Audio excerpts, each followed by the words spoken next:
দুটি প্রশ্ন আমি ব্যারিস্টার আসিফুজ্জামান ফুয়াদ আপনার কাছে আসি। একটা হচ্ছে যে আমরা তো এই প্রশ্নটা বারবার করেছি, বিশেষ করে আমি অনেকবার করেছি, করে অনেক রকম ট্যাগিংয়ের শিকারও হয়েছি, গালিও অনলাইনে অনেক করা হয়, আপনি জানেন, যে আসলে জামাত ইসলামী কি ইসলাম কায়েম করবে কিনা।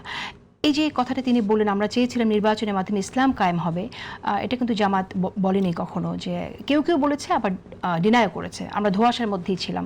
আপনারা কি জানতেন যে জামাত বিজয়ী হয়ে ইসলাম কায়েম করবে? কারণ আপনারা তো জোটে ছিলেন। জামাতের ঐক্যবদ্ধ বাংলাদেশ জোটের যে ম্যানিফেস্টো, সেখানে এই ধরনের কোনো বক্তব্য আসে নাই আসলে। বাট দল আকারে জামাত তো একটা ধর্মীয় রাজনৈতিক দল, এবং সে এবং আরও যারা তার মতো ইসলামিক রাজনৈতিক দল আছে, তাদের তো এটা বক্তব্য খুব পরিষ্কার, তারা ইসলামী রাষ্ট্র করতে চায়, তাদের এজেন্ডাতে আছে। বাট ইলেকশন ম্যানিফেস্টোতে এইবার ইসলাম প্রতিষ্ঠা করা, শরিয়া কায়েম করা, এই ধরনের কোনো বক্তব্য আমার চোখে পড়ে নাই আর কি।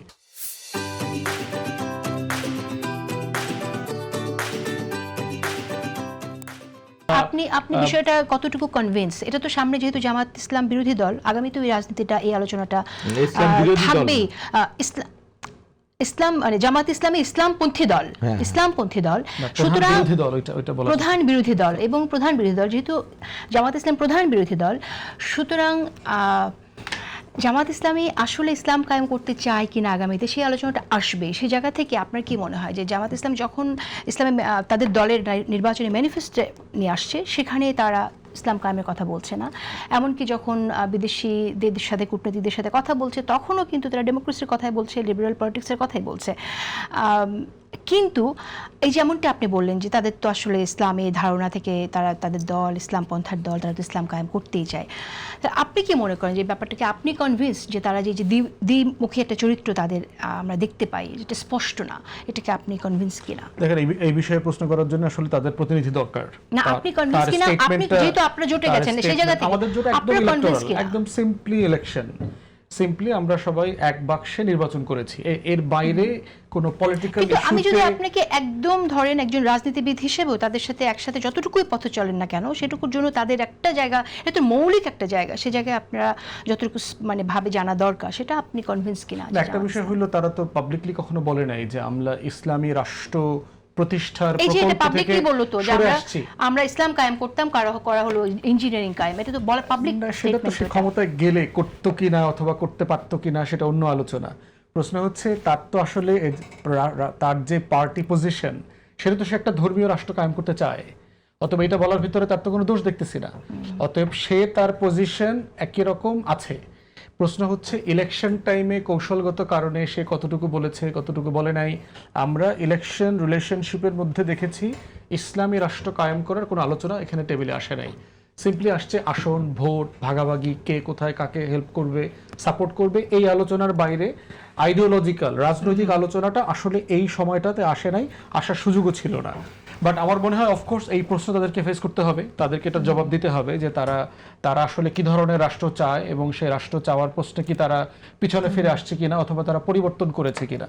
করে না থাকলে তাদের বক্তব্যের ভিতরে কনসিস্টেন্সি নাই কেন।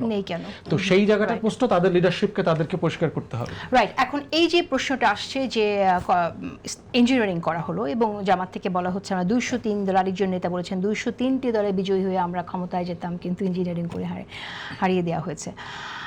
আপনার মন্তব্য শুনি, কারণ এটা তো একটা গুরুতর অভিযোগ। ডক্টর ইউনূসের সময় যে ইলেকশনটা হলো, সেটাকে বলা হচ্ছে যে টোটালি ইলেকশন ইঞ্জিনিয়ারিং করে করা হয়েছে। আমার অভিজ্ঞতা হচ্ছে যে ইলেকশনে বিএনপি ক্ষমতায় আসতো, এটা আমার অবজারভেশন আর কি, বাট এই মার্জিনে ক্ষমতায় আসার কথা না। আমরা তৃণমূলের যে বাস্তবতা দেখেছি, তাতে হয়তো ধরেন একটা স্লিম মেজরিটিতে বিএনপি ক্ষমতায় আসতো, 160-70। বাকি যেই আসনগুলোতে আমরা দেখলাম যে 5 থেকে 10,000 ভোটের ডিফারেন্স হয়েছে, সেখানে প্রচুর ইররেগুলারিটিস আছে। যেমন আমারটাতেই আমি প্রচুর ইররেগুলারিটিস পেয়েছি, এবং ধরেন আমার গণভোটের সংখ্যা এবং ব্যালটের মানে এমপি ব্যালটের সংখ্যায় তারতম্য আছে। তারপরে হচ্ছে জাল ভোট, সেন্টার টাকানো, প্রিজাইডিং অফিসারকে পিস্তল ধরে ভয় দেখানো, এজেন্ট বের করে দেওয়া, প্রশাসন সেন্টার ছেড়ে দিয়েছে আপনার বিভিন্ন জায়গায়। যদিও যৌথ বাহিনীর একটা অংশ প্রচণ্ড রকম পেশাদারিত্বের সাথে কাজ করেছে, তারা প্রফেশনালি সার্ভ করবার চেষ্টা করেছে, বাট প্রশাসন একটা অংশ বায়াসড হয়ে গেছে। এই ঘটনাগুলো ঘটেছে দুর্গম অঞ্চলগুলোতে, সেন্টারে অন্য বিরোধী দলের লোকজন ছিল না, থাকতে দেওয়া হয় নাই, এই ঘটনাগুলো ঘটেছে। এবং এখানে বাবুল ভাই যেহেতু নির্বাচন করা মানুষ, উনি এটা বুঝবেন, ৫-৭টা সেন্টারে যদি কোনো প্রার্থী বড় ব্যবধানে হেরে যায়, সে ৭০-৮০টা সেন্টারে জিতলেও ওই ব্যবধান আর গুটাইতে পারবে না। অতএব এই ধরনের ইররেগুলারিটিজের খবর বিভিন্ন জায়গা থেকে আমরা পাচ্ছি, কিন্তু মানে বিএনপি ক্ষমতায় আসতো না, এটার সাথে আমি একমত না।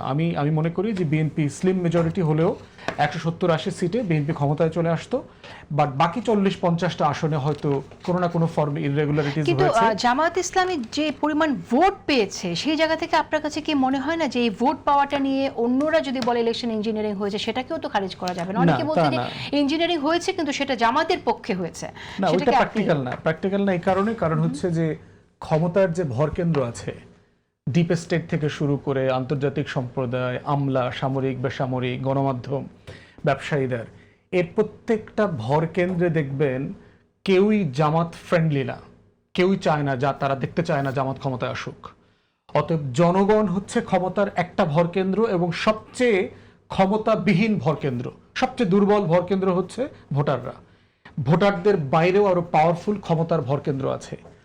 অতএব আমি শুধু মনে মনে চাইলাম, জরিপে দেখলাম ২০০-র উপরে সিট আমার টেবিলে চলে আসতেছে, ল্যান্ডস্লাইড নিয়ে চলে আসবো, এইটা আমার কাছে বাস্তবিক না। এখন প্রশ্ন হচ্ছে এই 40% অথবা জামাত ধরেন 33% ভোট পাইছে, এটা কি জামাতের ভোট? আমি মনে করি না। জামাতের ভোট খুব বেশি বাড়ে নাই। যেটা হয়েছে, একটা এন্টি বিএনপি সেন্টিমেন্ট তো ভোটের মাঠে কাজ করেছে।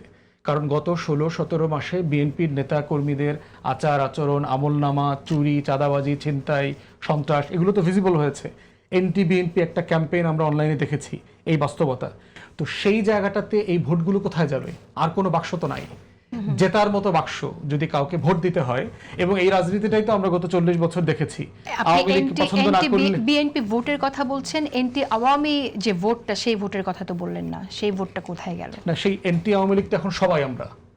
জুলাই গণঅভ্যুত্থানের পরে যেটা হয়েছে, বাংলাদেশে বিএনপির যে এক্সক্লুসিভ পলিটিক্সের জায়গা, সেটা তো আর নাই। এবং পাশাপাশি যে আওয়ামী ভোটটা, সবাই তো বিএনপি। এবং আওয়ামী ভোটটার কথা আপনি বলেন। আওয়ামী লীগ ভোট হচ্ছে আপনার মানে স্কয়ারলি বিভিন্ন জায়গায় চলে গেছে প্রোটেকশন সাপেক্ষে।